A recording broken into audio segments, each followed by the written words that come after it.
조직 신학을 배우면 우린 보통 조진 신학이라 그래. 처음 가면 어렵잖아. 철학적이니까. 조진 신학. 우리 땐 그랬어. 성적 조졌다고요? 그래서 이제 처음 가면 폼이 나. 이게 가면 왠지 신학하러 오면 맨날 신학교 뒷산에서 기도하고 막 그래야 될 것 같은 분위기를 처음 주거든. 그런데 딱 들어가면 성서학이나 뭐 신약 개론, 구약 개론 이런 거는 우리가 늘 듣던 성경 공부하는 거랑 같은 느낌이 나는데 조직 신학에 딱 들어가면 뭔가 폼이 나는 거야. 내가 이제 좀 이런 생각이 들면서 마음에 이제 뿌듯한 게 조금 올라와. 신학교 초기에. 그래가지고는 조직 신학을 나도 공부를 열심히 했어. 그렇게 가다 보면 뭐 있잖아. 뭐 신존재 증명이 어쩌고 뭐 안셀름 얘기도 나오고 뭐도 나오고 막 하다 보면 뭔가 배우는 것 같잖아. 아퀴나스가 어쩌고 막 이렇게 하니까 5가지의 길. 그렇게 가다가 이제 또 그러다 보니까 철학하고도 맞물려서 철학개론하고 이렇게 같이 가르치고 재밌죠. 이렇게 이제 가다 보니까 거기에 처음엔 빠지는데 가다 보면 조직신학의 이른바 대가들은 전부 다 뭘 붙들고 있냐면 성경을 붙들고 있는 게 아니라 다 자기 스승 누군가를 붙들고 있어. 근데 그것도 처음에는 멋있어 보여. 불트만, 바르트, 슐라이런마허 막 나오면 멋있잖아. 그게 철학자들도 그렇잖아요. 그렇지. 철학자 이름이 중요하잖아요. 드높이는 게. 그런데 그리고는 우리 같은 경우는 이제 웨슬레도 많이 나오잖아. 웨슬레 뭐. 또 저쪽에선 칼빈이죠. 칼빈이고 칼빈, 루터, 3대 칼빈주의자. 하는데 이 사람들의 말이 그러니까 되게 중요한 거야. 어느 정도로 중요하면 나중에 성경보다 더 중요해. 내 자신이 성경을 풀 수 있는 권한이 없어. 이 사람들의 해석이 있기 때문에. 그러면서 딱 하면서 이건 아니라는 생각이 어느 날 들더라고. 왜냐면 예수님이 아니잖아. 오류가 있는 사람인데 왜 오류가 있는 사람의 말에 저렇게 신뢰를 보이냐. 참고는 할 수 있고 가르침을 받을 수도 있어. 그렇지만 너무 거기에 이제 어떤 전적인 신앙 비슷한 게 있어. 웨슬레 학교들 가면 성결교도 그렇지만 아주 뭐 웨슬레의 말이 다 정답처럼 나와. 막 루터란 가면 그러겠지. 루터의 말이 정답이고 그런 게 있어.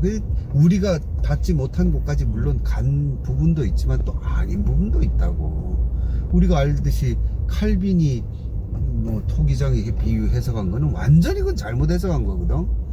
그런 것들에서 우리는 그러면 아무 말도 못해? 내가 봤을 때 이건 아니라고 얘기할 수 있지. 그러면서 성서학이라는 파트를 이제 접하면서 이거는 어떤 뭐랄까 자유로운 공간이야. 그러니까 하나님과 독대할 수 있는 자리가 있는 거야. 몰트만이 뭔데? 몰트만이 신이야? 몰트만이 한 말은 뭐 완전히 뭐 성경 말씀이야? 아니잖아. 사실 성경 연구할 때 꼭 그렇게 할 필요가 없거든. 그래서 그 조직신학과 성서학이 갈라져 나온 거지. 사실은 조직신학 안에 성서학이 있었지. 일종의 그것도 큰 종교개혁적인 그 사건이지. 성서학이 나온 게. 그리고 지금 성서학이 조직신학을 계속 경계해주지. 독주하는 걸 막아주잖아. 이렇게 얘기하지. 내가 지금 기억이 난다. 옛날에 박사 과정생들만 모이는 세미나가 있었어. 그러니까 각 학교에 각 신학 뭐 해가지고 교수들이 자기 제자들 데리고 와가지고 2박 3일인가 세미나를 한 적이 있어. 갔었는데 수련회장 빌려서. 다른 애들은 성서학 전공자들이 잘 없고 다 조직신학 쪽 애들이 많았어. 근데 이제 교수들이 나와서 강연을 하잖아. 스케줄에 강연이 있는데 예루살렘이 상징하는 거는 뭐다. 그러기 때문에 이거는 이렇다고 이렇게 탁 넘어가는 거야. 근데 그때 내가 기억나는 게 우리 신약학 교수가 혀를 쯧쯧 차는 거야. 그러면서 예루살렘이 어떻게 그런 뜻으로 고정이 되냐 이거야. 예루살렘만 나오면 전부 다 그거냐 이거야. 그때 다른 거지. 성경 그 해석은 그때 다르지. 그거 같아요. 옛날에 교과서에 나오는 시, 별 나오면은 일제강점기의 그 독립을 향한 그렇지. 그 시인의 마음. 그렇지. 옛날에 어떤 프로 봤는데 그 시인이 나와가지고 그거 수능 그거 자기가 쓴 시 지문 푸는데 뭐 5개 중에 2개 맞았나? 그러더라고. 어떤 시인이 옛날에 그것도 있더라. 자기 시를 막 해석해 놓은 걸 보면서 자기가 이렇게 해석할 수도 있구나 이렇게 시인이 느꼈대. 그래서 문학 비평이라는 게 중요하고 저자의 의도는 사라지고 청중의 반응만 제일 중요하다고 하는 걸로 가는 게 그래서 그런 거예요. 그러니까 대부분의 경우에는 그 시인이 나와서 자기 시에 대한 문제를 뭐 예를 들어 다 틀렸다 하면은 다들 웃잖아요. 그 웃음에 담긴 의미는 저 출제자 놈들이 이제 시인의 의도를 쥐뿔도 모르면서 저렇게 만들었구나, 하하 웃기다, 우리는 되게 재밌는 거 배웠고 말도 안 되는 거 배웠구나 하면서 허탈한 웃음을 터트리는 건데, 그치, 대부분은 이제 저자의 의도가 가장 위에 있다라는 걸 인정을 하는 분위기니까 그렇게 웃는 거잖아요. 근데 사실은 그게 뭐 당연한 거지 라고 나올 사람들이 많을 거거든요. 이제는 점점 더. 왜냐면 그게 문학이다 라고 이렇게 얘기를 하면서 저자 의도가 오히려 그렇게 다양하게 더 풍성하게 해석될 수 있는 게 더 훌륭하다는 증거고, 저자의 의도는 뭐 이제 소용이 없다라고 나올 사람들이 많을 것 같아요. 대중들도 이제는 서서히 그렇게 바뀔 것 같다는 생각이 내가 드는 그렇게 거예요. 해석할 때 네가 뭘 할 거야 이거야. 네.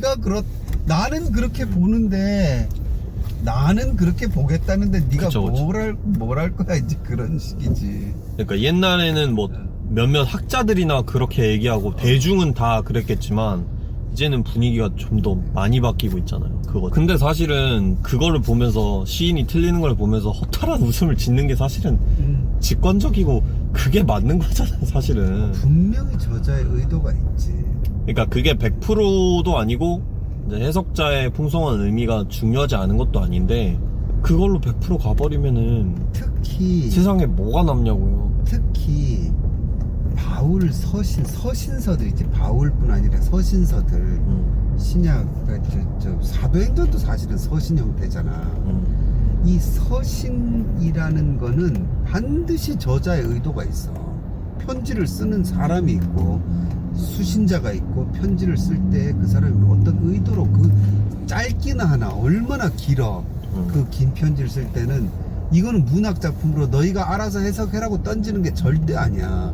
반드시 내가 엄마 용돈 주세요라는 말을 하기 위해서 엄마한테 편지를 쓰면 그건 의도가 있다고, 분명히.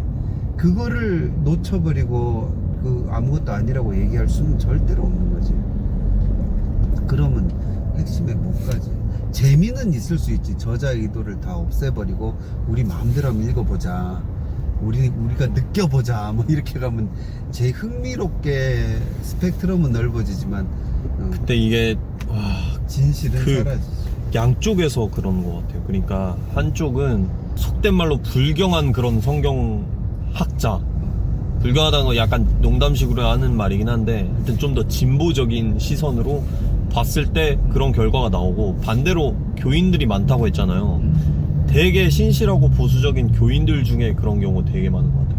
바울에게 어떤 의도가 있는지 그런 걸 왜 알아야 돼? 이런 마인드인 거예요. 왜냐면 이 책은 성경 말씀이고 지금 나의 삶에 적용을 해야 되는데, 이걸 보고 내가 오늘 하루에 말씀의 양식을 먹고 하루에 신앙을 가지고 이거 살아나가야 되는데, 지금 바울의 의도가 이게, 그러면서 이제 그걸 보고 이것은 오늘 하루 나에게 직장 상사에게 화를 내지 말라는 말씀이구나. 근데 이런 적용을 할 수 있잖아요. 할 수 있는데 그게 맨 마지막에 나와야 되는 건데, 바울의 의도부터 시작해서 그 모든 것들이 지나간 다음에 나와야 되는 건데, 그러니까 큐티의 폐해죠. 큐티의 폐해. 그렇지. 네. 그러니까 성경을 일종의 약간 점술서 같이 보는 거지, 주역 같이 보는 거야.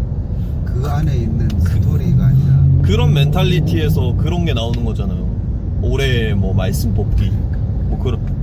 내가 지금 당장 딱 펼쳐서 나오는 말씀을 지금 나에게 주시는 말씀으로 받아들이고 그 구절 외워서 오늘 살아가기.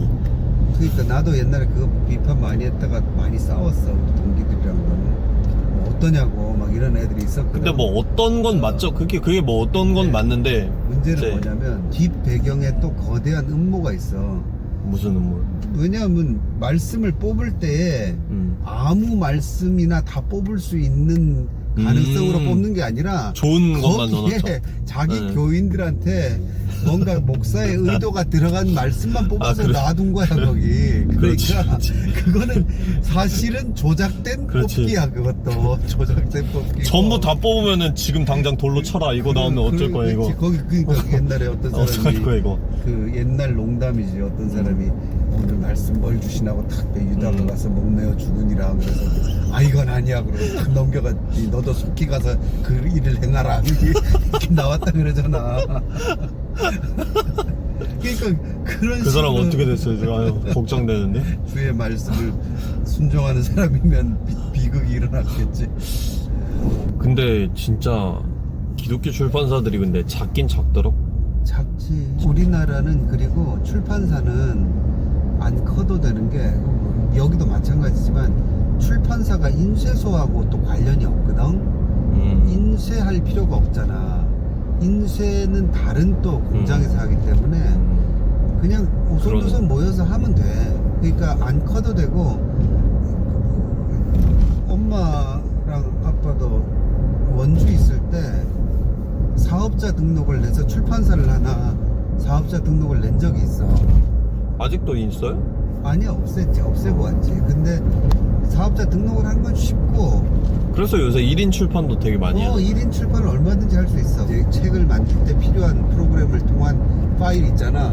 그것만 주면 귀신같이 찍어줘. 우리나라가 정말 잘 만들어. 근데 내가 보기에는 뭐 전 세계 책을 다 보진 않았지만 미국 와서 이렇게 만세 노블스나 이런 책 보잖아. 정말 한국이 정말 책 이쁘게 잘 만들어. 미국 책들은 뭔가 좀 어설프잖아 책들이. 근데 돈 안 들이려고 노력한 것 같고. 근데 북 디자인이나 이런 게 한국 책들이 참 이쁜데 근데 문제는 그렇게 찍어내 가지고 초판이 뭐 예를 들어 초판을 많이 안 찍지 요새는. 신학책은 1000권 찍는다고. 1000권, 2000권 지금 많이 뺀 거지. 그리고 초판을 다 소화 못하는 경우가 엄청 많지. 그렇게 되면 그 남는 것들을 쌓아놔야 되잖아. 그 창고가 필요한 거야. 그래서 창고에서 버티다 못 판 책들은 저자한테 안겨버리는 경우도 있고 저자 네가 사가라 이런 경우도 있어. 싼 가격을 주고는. 아니면 보관료가 더 많이 들면 다 파기시켜버리는 경우도 있지. 그냥 보관료가 더 드니까. 그게 오히려 창고가 문제가 되더라고. 창고에 책 쌓아놓는데. 근데 그게 왜 출판업을 하냐면 이게 로또하고 비슷하대. 그렇게 힘들다가 책 한 권? 하나가 빵 터지면 싹 이렇게 메꿔지나 봐. 그걸 바라고 하는 거야.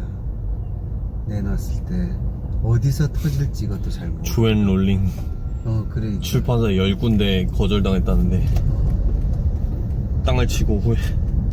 그러겠지. 근데 그것도 운이야. 그런 어린이 마법 이야기가 영국 같은 경우 너무 많아서 너희도 좋아했었어. 많이 읽었죠. 다섯 번째 시리즈까지는 거의 한 3번 이렇게 읽은 것 같은데. 그 재미있으니까 읽었겠지. 그게 그 카피라이터한테 돈을 줘야 돼. 그 카피 하나가 대박의 조짐을 보인 게 우리 집 애가 책을 읽기 시작했다는 카피 있잖아. 그걸로 전 세계를 뒤집은 거야. 우리 한국에 또 그래서 부모들이 적극적으로 사주기 시작한 거야. 그 문구 있었지.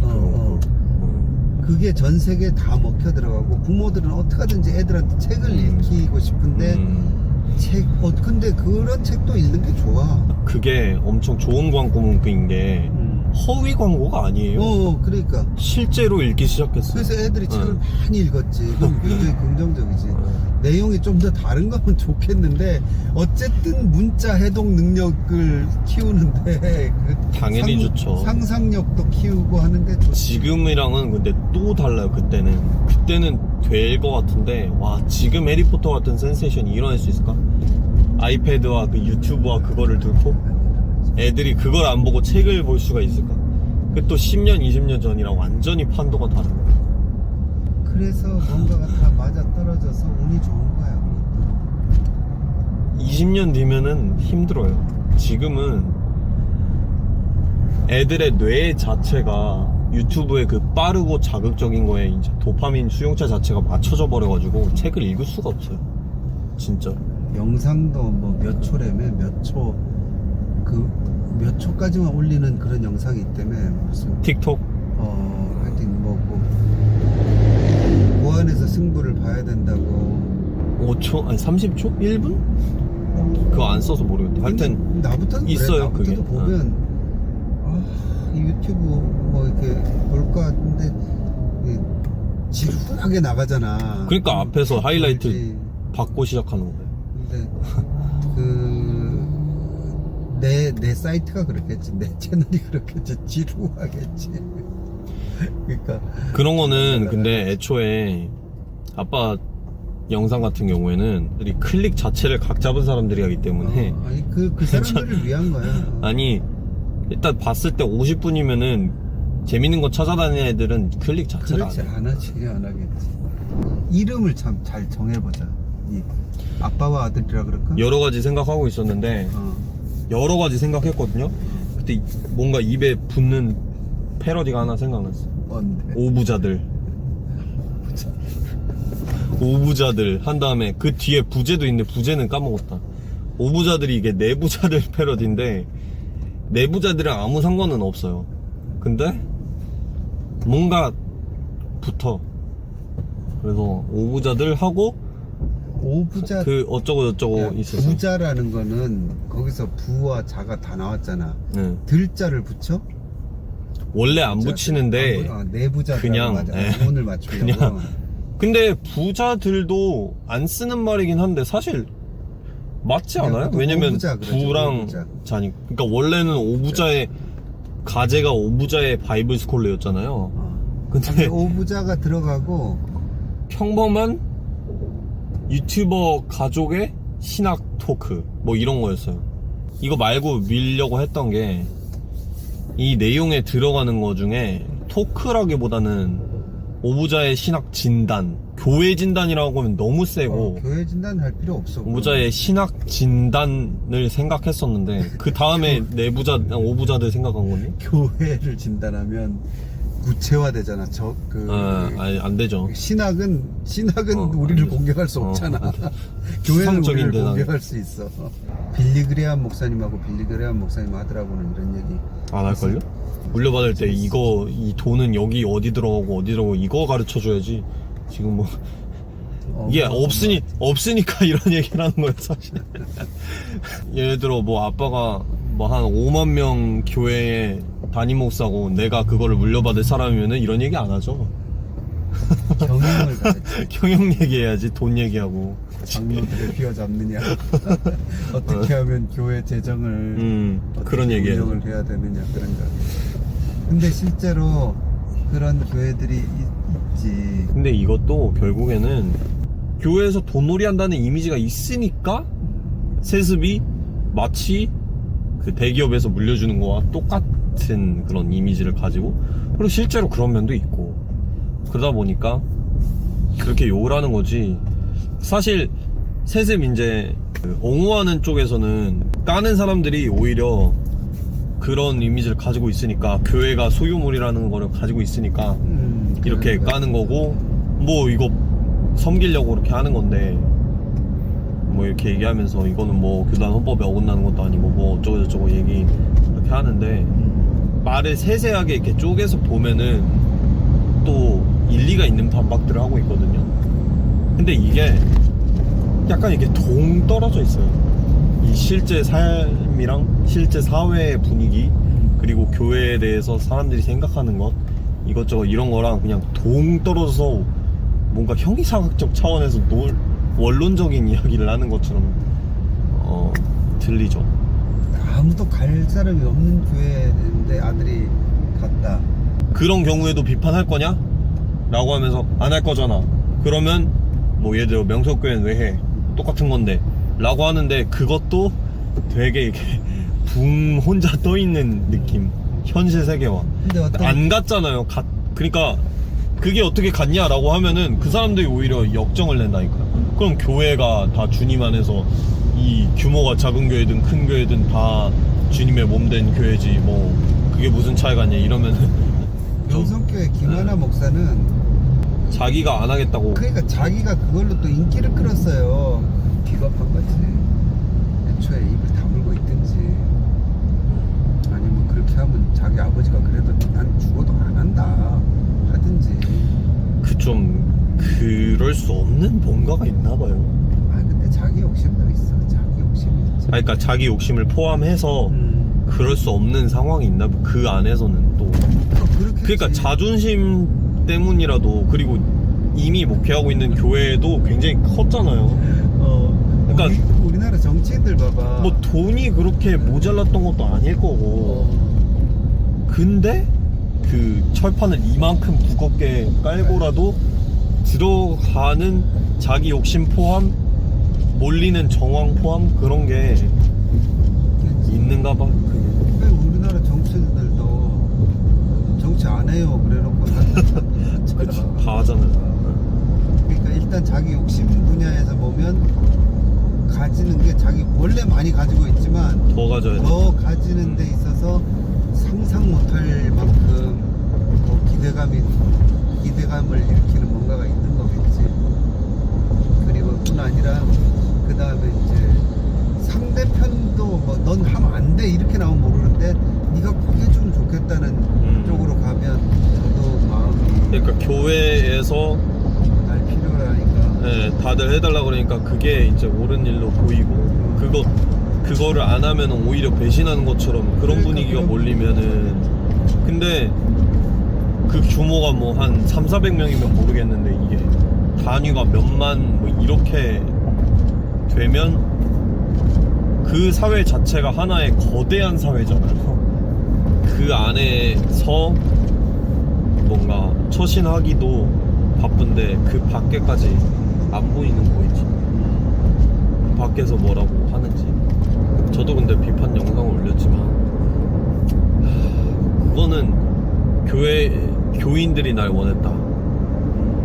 교인들까지 다 합쳐서 집단 이기주의인 거예요. 그러니까 왜냐면은 그걸로 인해서 볼 우주적인 교회의 피해가 있잖아요. 우주적까지 안 가도 되고 한국 교회라는 곳이 어떤 시선을 받을지가 당연히 뻔한 건데 알고 있을 거예요. 알고 있지만 그런 게 우리 교회랑 무슨 상관이냐, 그거는 뭐 니네가 알아서 할 일이지, 이런 멘탈리티가 있으니까 우리 좋은 대로 그냥 하겠다라는 마인드, 결과를 뻔히 알고 있으면서도. 그러니까 집단 이기주의지. 그거는 다른 거 원론적인 걸 다 떠나서 가장 큰 문제는 그런 식으로 뭐냐면 하면 안 되지. 제일 가장 큰 문제는 법으로 자기들이 금지를 했어. 아 그렇죠. 스스로. 법도 그렇죠. 법으로 자기들이 금지를 해놓고는 그게 법을 깨면서 법을 깨는 게 아니라고 자기들의 파워를 이용해서 그렇게 나가면 그거는 죄직은 범죄지. 근데 이것도 구조가 너무 그런 게 그거를 치리해야 될 기관보다 더 세잖아. 그 교회가 이 한 사람이 거기 앉아있는 그 모든 회의 기구보다 강한데 당연히 안 되는 거죠. 그래서 우리 성결교단이 훌륭한 거야. 왜 그러냐면 우리 성결교단은 그런 법이 없어. 그러니까 좀 낫지. 세습 금지법이 없어. 당당하게 세습을 하고 계셔 우리는. 아 그게 오히려 약간 더 양심적이지. 그렇잖아. 나중에 다마스커스 세습해줘야겠다 내 아들한테. 좋은 생각이야. 나중에 와서 너도 이제 일단 아빠랑 이거 하는 거 이름을 잘 지어서 그 코너를 다시 또 네 아들한테 하면서 너희 둘이를 해. 몇 그때 년 뒤에 할 수 있을까? 뭐 금방 할 수도 있지. 뭐 한 초등학교 고학년만 돼도 신학대화 할 수 있나? 할 수 있지. 신학 신동이 나타났다 그러면서 해봐. 너는 너도 근데 질문은 박사급 질문을 던질 수도 있어, 초등학생들이. 그럼. 질문은 던질 수 있어, 충분히. 유치원생도 던질 수 있어요. 주일 학생들이 날카로운 진짜. 질문을 한다고 하지. 왜 이래요? 이러면 그건 날카로운 질문. 사실 유치원생들, 그 주일학생들 질문이 또 신학자들이 그거 가지고 이거 하는 것들이 많잖아요. 그때 그거 하자 우리. 뭐요? 일단 3부자가 하자고. 3대 신학 3대가 해 나가면 되지. 그래가지고는 그 다음 이제 세습을 해. 네가 쭉 다 해. 만약 이 규모가 너무 거대하다, 그래서 사회적 파장이 일 것 같다, 그러면 안 할게요. 근데 20년 뒤에도 그냥 이 정도 규모다 그러면은 그냥 그거는 세습이 아니라 너가 십자가를 져라.